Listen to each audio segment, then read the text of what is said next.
우리 하나님 말씀 보겠습니다. 잠언 6장 20절에서 27절까지 말씀 보겠습니다.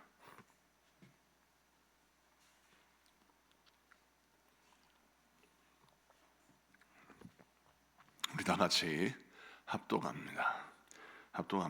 시작. 내 아들아, 내 어미의 명령을 지키며 내 어미의 법을 떠나지 마. 그것을 항상 내 마음에 새기며 내 목에 매라. 그것이 네가 다닐 때에 너를 인도하며 네가 잘 때에 너를 보호하며 네가 깰 때에 너와 더불어 말하리니. 대저 명령은 등불이요 법은 빛이요 훈계의 책망은 곧 생명의 길이라. 이것이 너를 지켜 악한 여인에게 이방 여인의 혀로 호리는 말에 빠지지 않게 하리라. 그의 아름다움을 탐하지 말며 그의 눈꺼풀에 흘리지 말라. 음료로 말미암아 사람이 한 조각 떡만 남게 되며 음란한 여인은 귀한 생명을 사냥함이니라. 사람이 불을 품에 품고서야 어찌 그의 옷이 타지 아니하겠으며. 아멘. 자, 오늘은 잠언 6장 20절에서 27절까지 말씀을 통해서 대적이 강한 것이 아니라 내가 약한 것이다 라는 제목으로 말씀을 증거할 때 많은 은혜 받는 시간 되기를 바랍니다.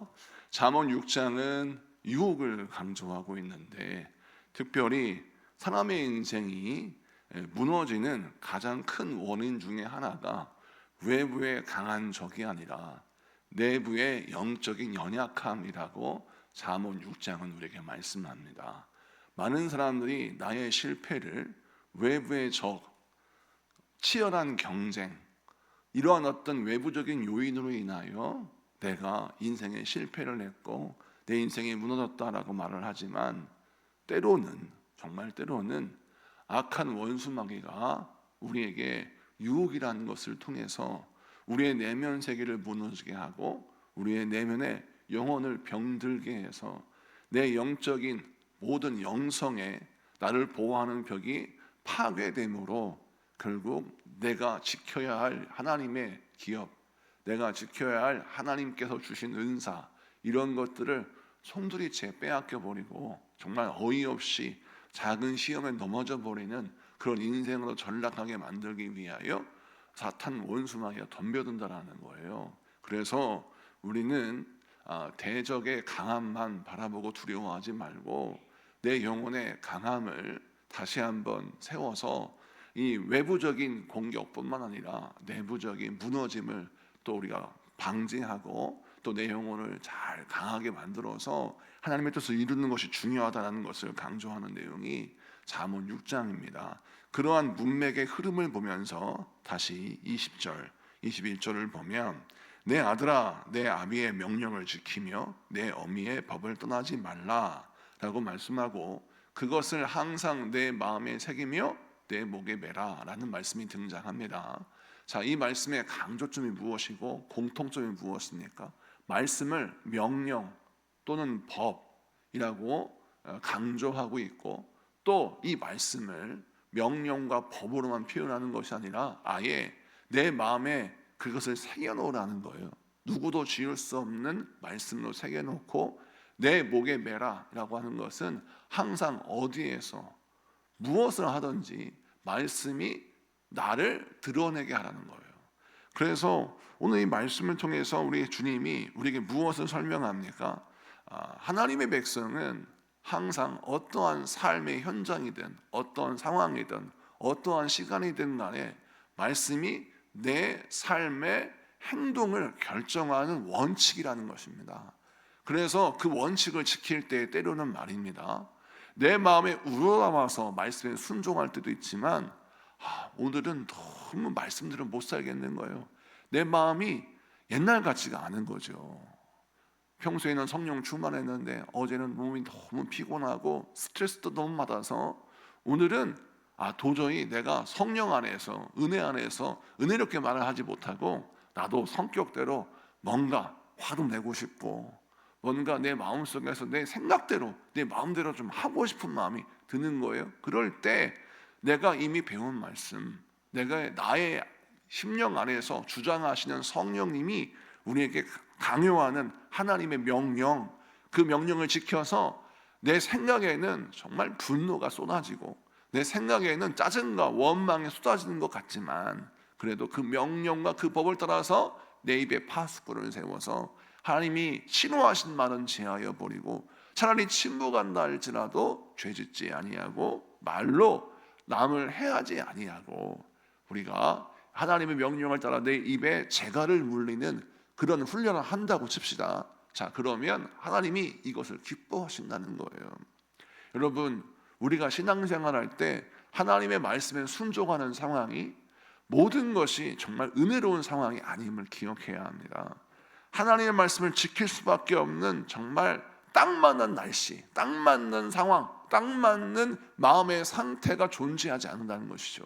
하나님의 말씀을 지켜야 하는데 그 명령을 따라야 되는데 상황이 너무 악해요.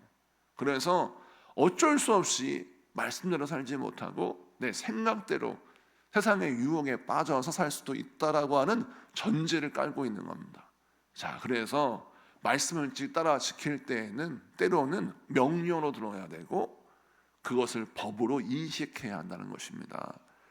언뜻 보면 말씀을 명령으로 지켜라, 말씀을 법으로 들어라 라고 하면 권위적으로 느껴질 수 있습니다. 그런데 하나님은 분명히 우리에게 말씀합니다.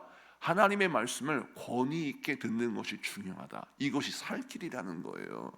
우리가 신앙생활 하면서 하나님은 사랑이십니다 또는 예수님은 우리를 너무나 사랑하십니다 라고 하는 명제를 붙들고 살면서 균형을 잡아야 되는데 하나님이 우리를 사랑하시고 우리를 포기하지 아니하시고 죽기까지 우리를 사랑하신 건 진리입니다. 변할 수 없는 진리예요.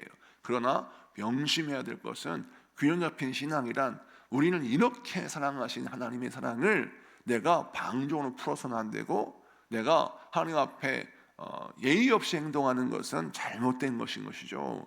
나를 사랑하시는 것만큼 나는 정말 더더욱 하나님을 경외하고 하나님을 높여드리는 것이 중요합니다. 그래서 말씀을 들을 때에는 경외감으로 들어야 되고 권위 있게 들어야 하는 것입니다. 그걸 설명하는 것이죠. 자, 성경 말씀을 좀 보겠습니다. 또 22절, 23절을 말씀을 보겠습니다. 다 같이 봉독합니다. 시작. 그것이 네가 다닐 때에 너를 인도하며 네가 잘 때에 너를 보호하며 네가 깰 때에 너와 더불어 말하리니 대저 명령은 등불이요 법은 빛이요 훈계의 책망은 곧 생명의 길이라. 아멘.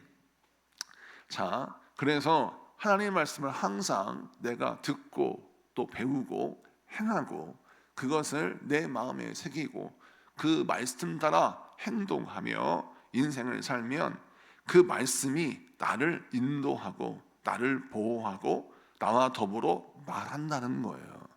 여러분, 그리고 이 말씀이 내 발에 등불이 되고 또 법은 빛이 되고 훈계와 책망은 생명의 길이 된다라는 것입니다.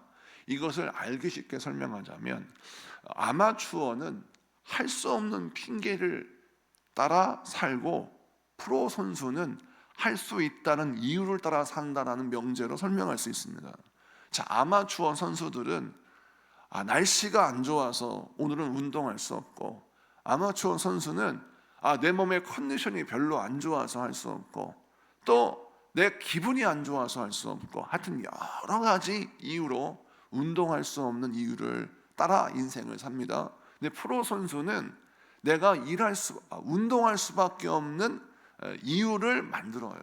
날씨가 안 좋지만 실내 경기장에 있으니까 운동해야 되고 내 상황이 지금 안 좋지만 그래도 내가 프로 선수니까 이 일을 감당해야 된다라고 생각해서 운동을 하고 또 내 기분이 너무 안 좋지만 나는 기분 따라 운동하는 사람이 아니라 높은 연봉을 받고 있으니 내가 이렇게 운동할 수 없지 않는가라고 하는 프로의식 때문에 운동을 한다는 거예요. 이건 제 말이 아니라 프로 선수들이 하는 말을 제가 조합해서 여러분의 설명 소개해 드리는 것입니다. 아마추어 선수와 프로 선수의 차이, 연봉의 차이만 있는 것이 아니라 마음가짐의 차이가 엄청나다라는 거예요. 사랑하는 성도 여러분, 이렇게 내가 하나님의 말씀을 지킨다고 한번 생각해 보십시오. 신앙인도 아마추어와 프로가 있다는 거예요. 신앙인들을 보면 하나님의 말씀을 듣고 지킬 때 하나님 말씀에 순종할 수 없는 이유가 너무나 많아요. 그런데 하나님께 쓰임받는 위대한 하나님의 백성들은 어떤 성향을 갖고 있냐면 하나님의 말씀을 지킬 수 있는 이유, 하나님의 말씀을 지킬 수밖에 없는 분명한 목적이 굉장히 많습니다. 그래서 어떠한 상황, 어떠한 환경에 놓인다 할지라도 말씀 따라 살려고 노력하고 말씀 따라 살려고 몸부림치는 그 노력이 틀려요. 그래서 우리가 신앙생활할 때 명심해야 될 것은 하나님의 말씀을 지킬 수밖에 없는 이유를 많이 만들어야 합니다. 자, 그러면 어떤 일이 이루어집니까? 오늘 말씀에 그 말씀이 나의 길을 인도할 것이라는 겁니다. 그 몸부림이 나의 인생의 빛이 될 것이고 그 노력이 나의 인생길을 풍요롭게 할 것이라는 거예요. 그래서 오늘 이 말씀을 통해서 우리 하나님이 강조하신 내용이 무엇입니까? 하나님의 말씀을 지킬 수밖에 없는 수많은 이유와 목적을 가지고 있어라. 그리고 그 말씀을 붙들어라. 그러면 반드시 그 말씀에 순종하는 너의 인생의 길이 복될 것이고 그 말씀이 결국 너의 인생의 빛이 될 것이다 라고 말씀하시는 겁니다. 오늘 이 말씀을 기억하시고 저와 여러분 하나님 말씀을 붙들고 그 말씀 따라 인생길을 걸어가는 삶의 열심이 여러분의 삶의 등불이 되기를 축복합니다. 그 다음 말씀을 좀 보면 24절부터 27절까지의 말씀인데 시간 관계상 다 읽지 않고 오늘 말씀을 우리가 다 읽었으니까 그 내용을 좀 제가 요약해 보면 너를 지켜 악한 여인에게 이방의 여인의 혀로 호리는 말에 빠지지 않게 하라 라고 하면서 내 마음에 그의 아름다움을 탐하지 말라라고 설명하고 있습니다.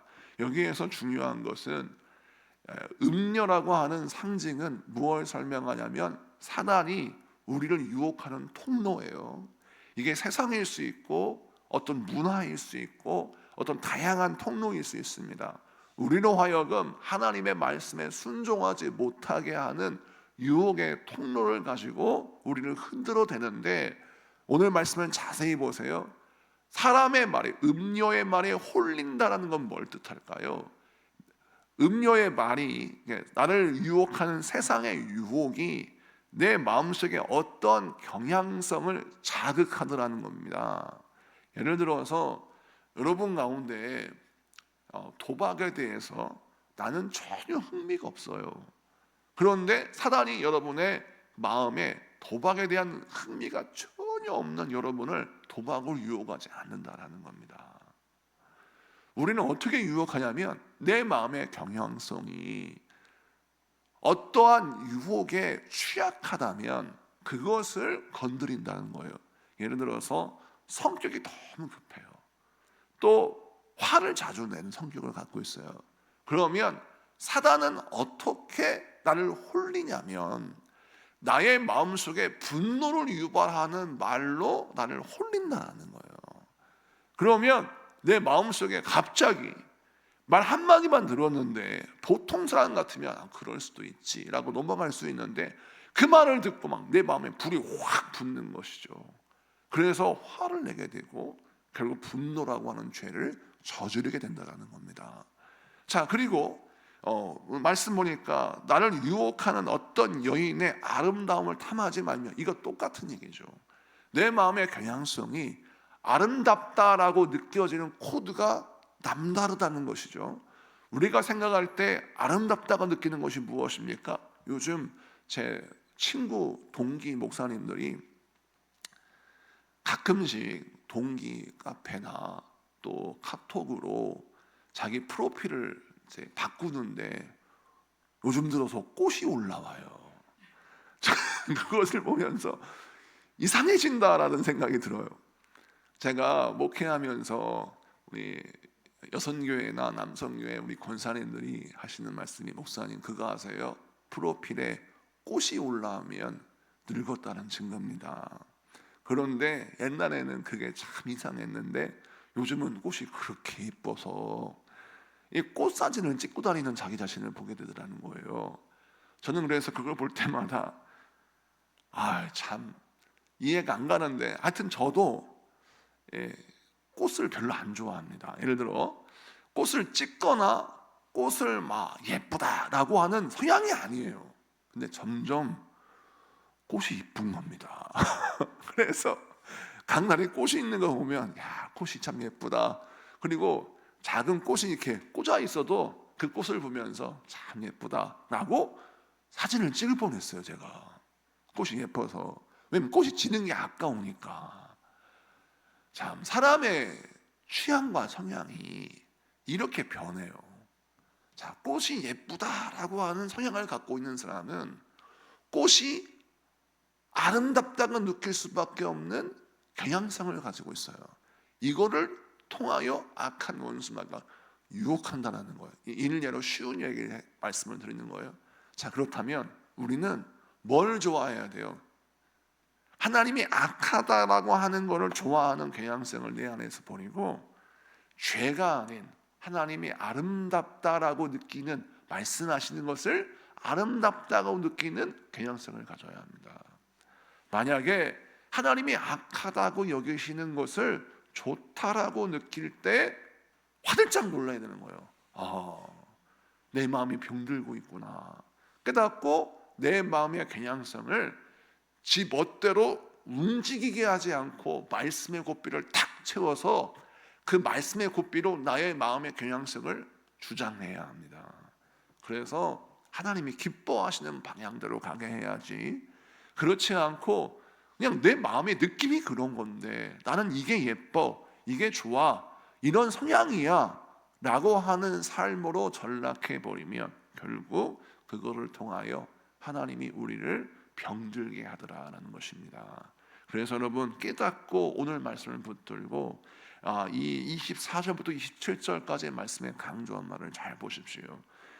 사단의 유혹에 넘어가면 그 유혹은 불이 되어서 나의 모든 것을 태워버립니다.